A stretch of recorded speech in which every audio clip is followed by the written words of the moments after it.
Pastor Praveen పగడాల మరణం సంచలనం రేపుతోంది. పోలీసులు నిన్న మీడియా సమావేశం ఏర్పాటు చేసి కొంత క్లారిటీ ఇచ్చే ప్రయత్నం చేశారు. కొంత క్లారిటీ ఏంటి, దాదాపుగా ఫుల్ స్టాప్ కూడా పెట్టేశారని చెప్పొచ్చు. అది చాలా క్లియర్గా ప్రమాదం అన్నట్టుగా చెప్పుకొచ్చారు.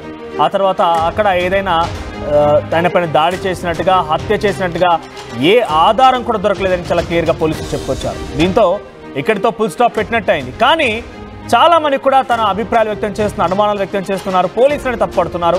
అయితే పోలీసులు పదే పదే చెప్తున్నారు, మీ దగ్గర సహేతుకమైనటువంటి ఆధారాలు కనుక ఉంటే, మీ అనుమానాలు కనుక ఉంటే మాకు చెప్పండి, దానికి సమాధానం దొరుకుతుంది. అట్ ద సేమ్ టైం ఆధారాలు ఏమైనా కనుక దొరికితే దానిపైన విచారిస్తామని కూడా చెప్తున్నారు. కానీ చాలామంది ఇంకా అది హత్యనే ఉంది, హత్య జరిగి ఉంటుంది, ప్రీ ప్లాన్డ్ చేశారు, చాలా రకాలుగా ఆయనని ఇబ్బంది పెట్టారు, అసలు అక్కడ ప్రవీణ్ పగడాలే కాదు, ఇలా ఇంకా అనుమానాలు వ్యక్తం చేస్తున్నారు. కే పాల్ లాంటి వ్యక్తి అయితే ఏకంగా ఇప్పటికే పిలివేశారు.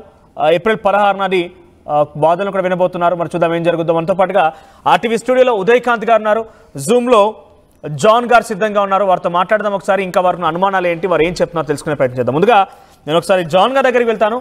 జాన్ గారు, ఏంటి ప్రజెంట్ పాస్టర్ ప్రవీణ్ పగడాల మరణం 20 రోజులు కావస్తోంది. నిన్న పోలీసులు ప్రెస్ మీట్ పెట్టి చాలా విషయాలు చెప్పుకొచ్చారు. మొదట ఆయన ఎక్కడి నుంచి స్టార్ట్ అయ్యారు, ప్రతి సీసీటీవీ ఫుటేజ్ని కూడా కన్స్ట్రక్టివ్గా అంతా చూపిస్తూ ఇది చాలా క్లియర్గా ప్రమాదంతో జరిగినటువంటి మరణమే అని చెప్పుకొచ్చారు. ఎఫ్ఎస్ఎల్ రిపోర్ట్, పోస్ట్ మార్టం రిపోర్ట్లో ఉన్నటువంటి కొన్ని 1-2 అంశాలు అలా చెప్పి వదిలేశారు, కానీ దాని లోతులోకి వెళ్ళలేదు. సో ఇంకా మీకున్న అనుమానాలు ఏంటి, పోలీసులతో ఏకీభవిస్తున్నారా, లేదంటే ఇంకా మీకు అనుమానాలు ఉన్నాయి, ఎటువంటి అనుమానాలు ఉన్నాయి? అంటే పోలీసు వారితోని ఏకీభవించక తప్పదండి. ఇప్పుడు అంటే 20 రోజుల తర్వాత వాళ్ళు ఒక క్లారిఫికేషన్ ఇచ్చారు నిన్న. ఇది మర్డర్ కాదు, ఇది రోడ్డు ప్రమాదంలో జరిగిన మరణంగా ధృవీకరించారు. కానీ మేమేమంటున్నాం అంటే, రోడ్డు ప్రమాదం జరిగిన యాక్సిడెంట్ అయితే ఈ రిపోర్ట్ రావడానికి ఎందుకు 20 రోజులు పట్టింది? ఒకటి, యాక్సిడెంట్ అయినప్పుడు యాక్సిడెంట్ అని ముందే చెప్పేస్తే పని అయిపోతుంది కదా. యాక్సిడెంట్ అయితే ఈజీగా పోస్ట్ మార్టం రిపోర్ట్ రావాలి. అంత ఈజీగా చెప్పినా యాక్సెప్ట్ చేయకపోతుండేది. వాళ్ళు కన్స్ట్రక్టివ్ గా ఏం జరిగింది అనేది ప్రతిదీ కూడా గమనించారు కాబట్టి ఇంత సమయం పట్టింది. అట్ ది సేమ్ టైం మొదటి నుంచి వాళ్ళు చెప్తుంది ఒకటే, ఎఫ్ఎస్ఎల్ పోస్ట్ మార్టం రిపోర్ట్ వస్తే కానీ మేము ఒక కొలిక్కి రాలేమని చెప్తున్నారు. సో నిన్న కొంత క్లారిటీ ఇచ్చారు. నిజంగా ఆ రోజు జరిగిన వెంటనే యాక్సిడెంట్ అని చెప్పి ఉంటే ఒక రకంగా చెప్పాలంటే ఒక అగ్నిగుండం అయిపోయేది మొత్తం. పెద్ద ఎత్తున ఇంకా రిలీజియస్ ఇష్యూస్ పెద్ద చెలరేగేవి. వాళ్ళు కన్స్ట్రక్టివ్గా ప్రతి మినిట్ టు మినిట్ ఏం జరిగిందని చెప్పుకొచ్చారు కాబట్టి ఇప్పుడు కొంతమంది యాక్సెప్ట్ చేయక తప్పడం లేదు. మీరు పోలీసులతో ఏకీభవిస్తున్నారు. అయితే పాస్టర్ గారి ఫ్యామిలీ మెంబర్స్ కానీ మేము కానీ పోలీసు వారితో ఏకీభవిస్తున్నాం. వాళ్ళు చెప్పిన రిపోర్ట్ కరెక్టే. కానీ ఒక పాస్టర్ గా అతను డ్రింక్ అండ్ డ్రైవ్ అని చెప్పడం మాత్రం మాకు కొంచెం బాధగా ఉంది. ఎందుకంటే అలవాటు లేనిది అలవాటుగా ఉన్నట్టు చెప్పారు కాబట్టి దాని విషయంలో మేము బాధపడుతున్నాం తప్ప, అది దాని విషయమై మేము ఇంకా లోతుగా దాన్ని చేయాలని మేము ఆలోచిస్తున్నాము. దాన్ని ఏ విధంగా చేస్తే బాగుంటుందన్న ఆలోచనలో మేము ఉన్నాము క్రైస్తవ సంఘాలను. అంటే మీరు మద్యం సేవించాడు అని చెప్పి చిత్రీకరించేది తప్పు అని అంటున్నారు, అంతేనా? అంటే నిన్న కొంతమంది ఆర్టీవీ కూడా చాలా రోజులుగా ఈ విషయాలపైన అనేక రకాల అభిప్రాయాలు తీసుకుంటుంది. నిన్న ఆర్టీవీతో జాయిన్ అయినటువంటి కొంతమంది, అంటే దగ్గరగా ప్రవీణ్ పాస్టర్ని ఎవరైతే దగ్గరగా చూసి ఆయనతో పాటు ట్రావెల్ చేసిన వ్యక్తులు ఉన్నారో, తప్పేంటి? ఇక్కడ మన దగ్గర అయితే ఇప్పుడు మద్యం సేవిస్తే తప్పుగా భావిస్తున్నారు, కానీ అటు వెస్టర్న్ కంట్రీస్లో కానివ్వండి, వేరే కంట్రీస్లో అది తప్పేం కాదు. ఇక్కడేదో చాలా భూతత్వంలో పెట్టి తప్పుగా చూస్తున్నారు. నువ్వు తాగితే తప్పేంటి, తాగి ఉండొచ్చేమో, ఆయనకు అలవాటు ఉందా అంటే ఉండొచ్చేమో అనే రకం కూడా అనుమానం వ్యక్తం చేస్తున్నారు. అంటే పాస్టర్లు తాగకూడదని ఎక్కడా లేదు అనేది అని చెప్పే ప్రయత్నం చేస్తున్నారు.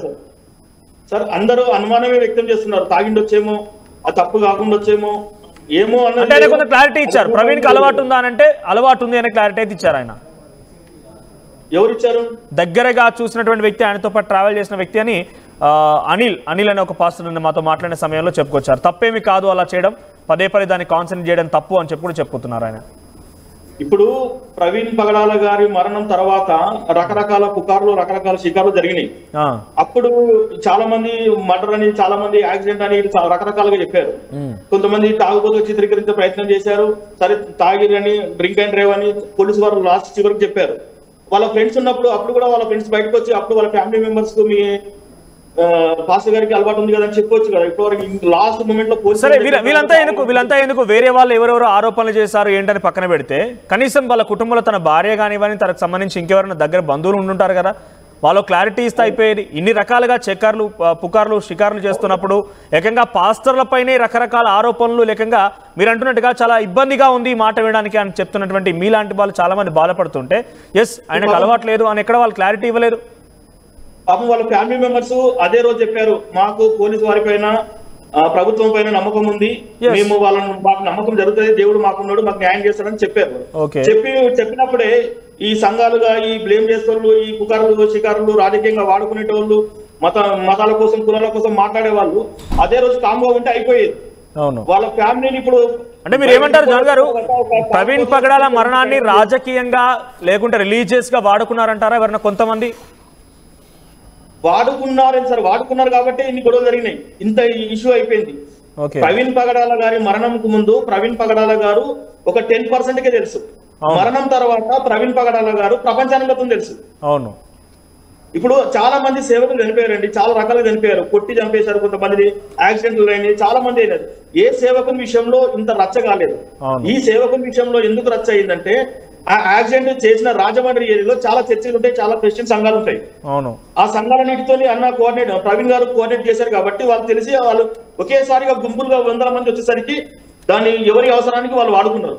కొంతమంది లీడర్ గా దేనికి వాడుకున్నారు, కొంతమంది రాజకీయంగా ఎదగడానికి వాడుకున్నారు తప్ప ఇప్పటి వరకు అందరికీ న్యాయం జరిగిందేమో కానీ ప్రవీణ్ పగడాల వారి కుటుంబానికి మాత్రం న్యాయం జరగలేదండి నేను అనుకుంటున్నాను. ఓకే, అంటే ఆయన పూర్తిగా ఒక తప్పుగా చిత్రీకరించే ప్రయత్నం అన్ని చేయడం వల్ల వాళ్ళకి న్యాయం జరగలేదు అనుకుంటున్నారా? ఈ లేట్ అయినందుకే ఇప్పుడు పోస్ట్ మార్టం రిపోర్ట్ లో ఏమున్నా వాళ్ళ ఫ్యామిలీ వాళ్ళకి ఇచ్చేస్తే పోలీసు వారు అయిపోయేది. అది ఇప్పుడు భూతత్వంలో పెట్టి మాకు తెలియాలి అసలు వీళ్ళంతా ఏదో ఫ్యామిలీ మెంబర్స్ కన్నా ఎక్కువ చేసి ఒక పాస్టర్ ని బయటికి తీసుకొచ్చి చిత్రీకరించి అసలు బయటికి భయంకరంగా ఇప్పుడు ఏం చేశారు, ఇప్పుడు ప్రతి ఒక్కరు గ్రూప్లలో పెడుతున్నారు, మెసేజ్లు పెడుతున్నారు సోషల్ మీడియాలో, మీరు తాగబోతులు క్రిస్టియన్ పాస్టర్లు ఇలాగా ఉంటారు ఇలాంటి చెప్తున్నారు. ఇవన్నీ రాకుండా ఉండేవి, వాళ్ళ ఫ్యామిలీకి న్యాయం జరిగేది. అప్పుడు ఇప్పుడు ప్రత్యక్షంగా పరోక్షంగా వాళ్ళ ఫ్యామిలీకి అన్యాయం జరిగింది. ఓకే, అంటే కావాలని ఈ రకంగా రచ్చ చేయడం వల్ల ఇదంతా బట్టబయలైపోయి ఇప్పుడు పూర్తిగా ఆ కుటుంబానికి అన్యాయం జరిగిందని మీ వర్షన్? నా వర్షన్. రైట్, ఒక్కసారి ఇక్కడ మనతో పాటుగా మీకు కనబడుతుంటారు బహుశా హైకోర్టు అడ్వకేట్ ఆయన ఉదయకాంత్ గారని మనతో పాటుగా ఉన్నారు. రైట్, ఒకసారి మీరు హోల్లో ఉండండి, కనిపిస్తారు, వచ్చింది మీకు. ఉదయకాంత్ గారని మనతో పాటు స్టూడియోలో అందుబాటులో ఉన్నారు. ఆయన కొన్ని అనుమానాలు ఉన్నాయి ఈ యొక్క పోలీసుల స్టేట్మెంట్స్ పైన, ఆయనతో మాట్లాడదాం. ఎస్ ఉదయకాంత్ గారు, చాలా క్లియర్గా ఆయన కూడా జాన్ మస్క్ అని క్రిస్టియన్ సంబంధించిన ఆయన, నేషనల్ క్రిస్టియన్ బోర్డ్ ప్రెసిడెంట్ కూడా చాలా క్లియర్గా యాక్సెప్ట్ చేస్తున్నారు. ఎస్ మేము చట్టంతో